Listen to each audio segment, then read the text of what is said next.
আজকে অনুষ্ঠান শুরুতেই আপনাদের একটা ছবি দেখাবো। দেখুন কি আর্তনাদ এই মহিলার, হাউ মাউ করে কাঁদছে। এই কান্না তার বুক থেকে হৃদয় বিদারক কান্না। আগে ছবিটা একবার দেখুন ভালো করে।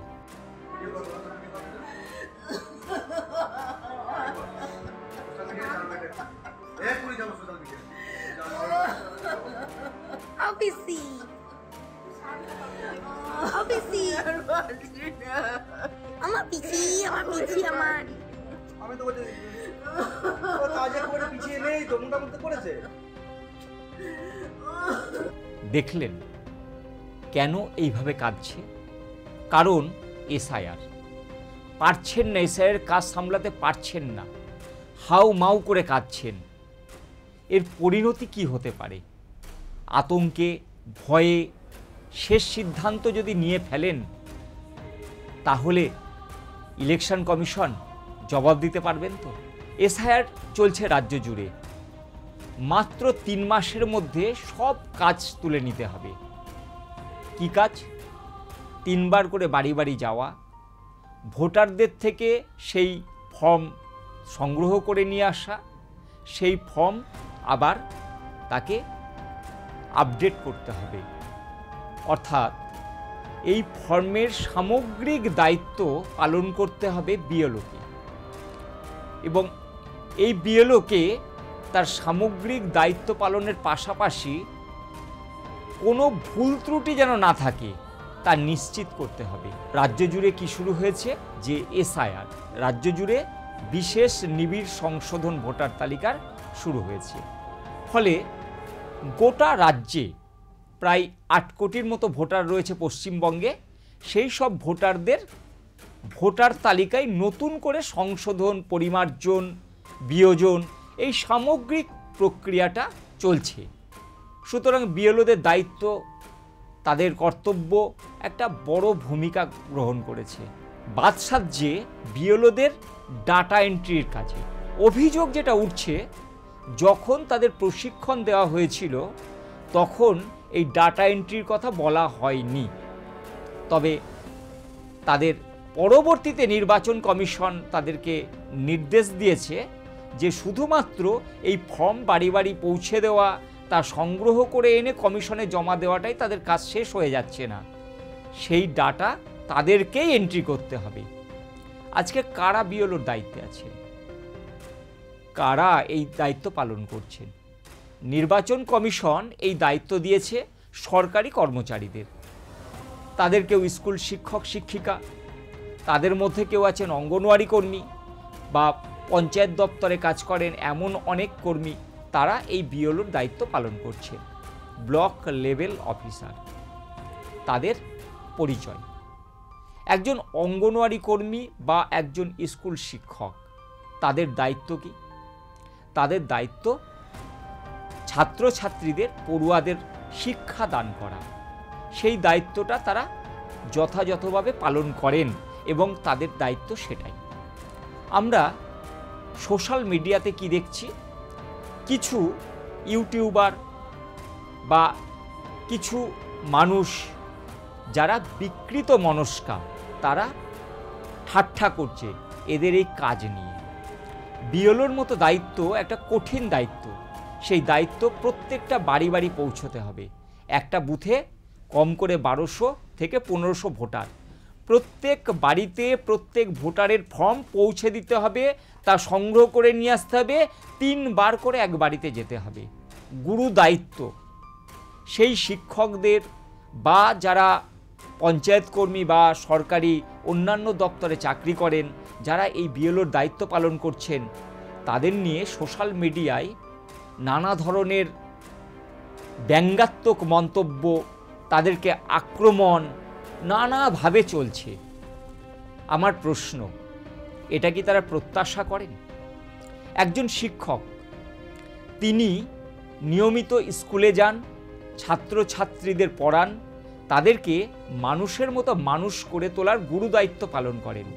আজকে যারা সোশ্যাল মিডিয়ায় এই শিক্ষকদের নিয়ে বা এই সরকারি কর্মচারীদের নিয়ে নানা ধরনের বিদ্রূপমূলক মন্তব্য করছেন, আজকে তারা এই মানুষগুলোর কাছ থেকেই তো শিক্ষা পেয়েছে।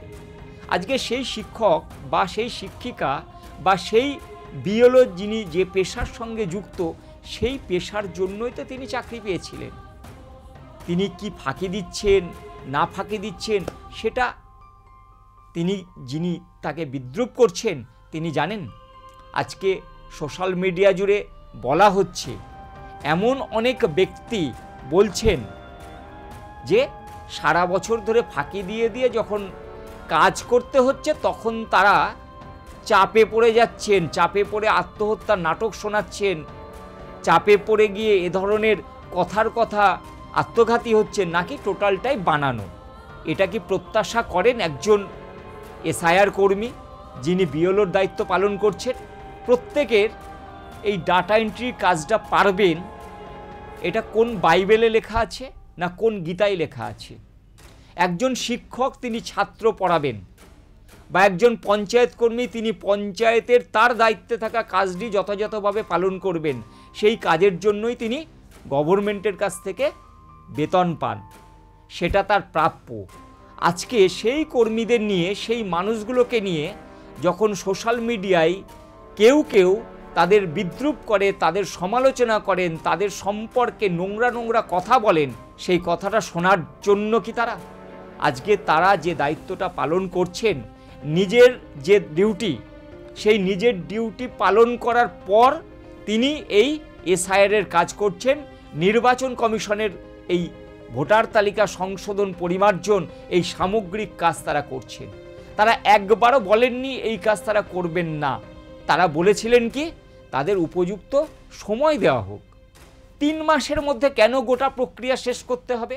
পশ্চিমবঙ্গে 8 কোটির মতন ভোটার রয়েছে, এত মানুষের একটা বড় রাজ্য। এটা তো ত্রিপুরা নয়, এটা তো গোয়া নয়, এটা তো ছোট কোনো রাজ্য নয়, তা এটা পশ্চিমবঙ্গ, যেখানে 42টা লোকসভা কেন্দ্র। এত বড় একটা রাজ্যে যেখানে এত মানুষের বসবাস, 8 কোটির মতো ভোটার, সেই রকম একটা বড় রাজ্যে মাত্র 3 মাসে এসআইআর। নির্বাচন কমিশন কিভাবে এই গোটা প্রক্রিয়া 3 মাসে শেষ করতে পারে? আজকে যারা নির্বাচন কমিশনের মাথায় বসে রয়েছেন, তারা যদি এই বিএলওর কাজটা করেন, পারবেন তো এই 3 মাসের মধ্যে গোটা প্রক্রিয়া শেষ করতে? কিন্তু আজকে এই বিএলওকে নিয়ে নানান রকম খারাপ খারাপ মন্তব্য সোশ্যাল মিডিয়ায় ভেসে আসছে, যে তারা নাকি সারা বছর কোনো কাজই করেন না, এই নাকি প্রথম তাকে কাজ করতে হচ্ছে আর তাই হাঁপিয়ে উঠছেন, তাই কেউ অসুস্থ হয়ে পড়ছেন, কেউ আত্মহত্যা করতে বাধ্য হচ্ছেন বা আত্মহত্যার নাটক হচ্ছে। এটা কেন এদের নিয়ে বলা হচ্ছে? আমরা তো মানুষ, আমাদের তো সেই মানবিকতা থাকা উচিত।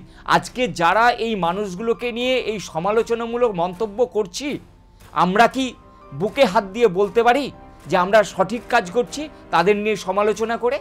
সে তার পেশাতে উপযুক্ত, সে তো এই কাজটাই উপযুক্ত নাও হতে পারে। তাদের সময় দেওয়া উচিত ছিল, তাদের আরও উপযুক্ত প্রশিক্ষণ দেওয়া উচিত ছিল। কিন্তু যে অভিযোগ সামনে আসছে, তাদের ডাটা এন্ট্রি করার কাজের কথা একবারের জন্য প্রথমে বলা হয়নি, হঠাৎ করে তাদেরকে নোটিশ দিয়ে বলা হচ্ছে তোমাদেরকেই করতে হবে, তোমাদেরকেই ডাটা এন্ট্রি করতে হবে। কেন এত অল্প সময়ের মধ্যে? কেন আরো 3 মাস আগে, আরো 6 মাস আগে প্রক্রিয়া শুরু করা গেল না? আজকে বছর ঘুরলে রাজ্যে বিধানসভা নির্বাচন, সেই বিধানসভা নির্বাচনের আগে এত তড়িঘড়ি কেন?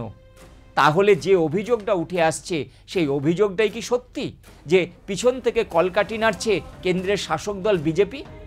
যত দ্রুততার সঙ্গে প্রক্রিয়া শেষ করিয়ে প্রকৃত ভোটারদের নাম যাতে তালিকায় না থাকে, তার একটা ব্লুপ্রিন্ট তৈরি হয়েছে। এই অভিযোগগুলো তো আসছে উঠে, এই মানুষই তো করছে এই অভিযোগগুলো। এই অভিযোগের ওঠার তো কোনো সুযোগ থাকতো না যদি নিরপেক্ষভাবে গোটা প্রক্রিয়া পরিচালনা হতো। আজকে সব রাজনৈতিক দলের মতামত গ্রহণ করে সর্বদলীয় সিদ্ধান্তের মধ্য দিয়ে গোটা প্রক্রিয়া পরিচালনা করা যেত না, তাহলে তো এই অভিযোগগুলো আসতো না। বা নির্বাচন কমিশনের মতো একটা সাংবিধানিক সংস্থা, যার নিরপেক্ষতা প্রত্যেক মানুষের কাছে রয়েছে, তার নিরপেক্ষতা সম্পর্কে কেউ কালিমা লিপ্ত করতে পারতো না। কিন্তু আজকে নির্বাচন কমিশনকেও কালিমা লিপ্ত হতে হচ্ছে, কারণ এই হঠকারী এবং তুগলুকি সিদ্ধান্তের কারণে। কেন এই প্রশ্নগুলো উঠছে, সেই প্রশ্নগুলো আমরাও করছি। কমিশন তাকেই জবাব দিতে হবে এই অভিযোগগুলোর। কারণ কলকাতার রাজপথেও আন্দোলনের ঝাঁজ বাড়ছে। আজকে বিএলওরাও পথে নেমেছে। তারা পরিষ্কার ভাষায় বলছে, আমরা পারবো না ডাটা এন্ট্রির কাজ করতে, প্রয়োজনে বাতিল করা হোক এসআইআর। আজকে তারা যে দাবি তুলছেন সেই দাবির মধ্যেও তো বাস্তবতা রয়েছে। আমরা তো একেবারে হেলাফেলা করে তাদের দাবিকে উড়িয়ে দিতে পারি না। কারণ আজকে বিএলওরা যে কথা বলছেন সেই কথার মধ্যেও বাস্তবতা রয়েছে, যুক্তি রয়েছে। আর নির্বাচন কমিশন যে কাজ করছে সেই কাজের মধ্যে নিরপেক্ষতার অভাব রয়েছে, সেটা স্পষ্টতই বোঝা যাচ্ছে। এই জায়গায় দাঁড়িয়ে সাধারণ মানুষ আপনারাই বিচার করুন যে কোনটা ঠিক কোনটা ভুল। আজ এই পর্যন্তই। নমস্কার।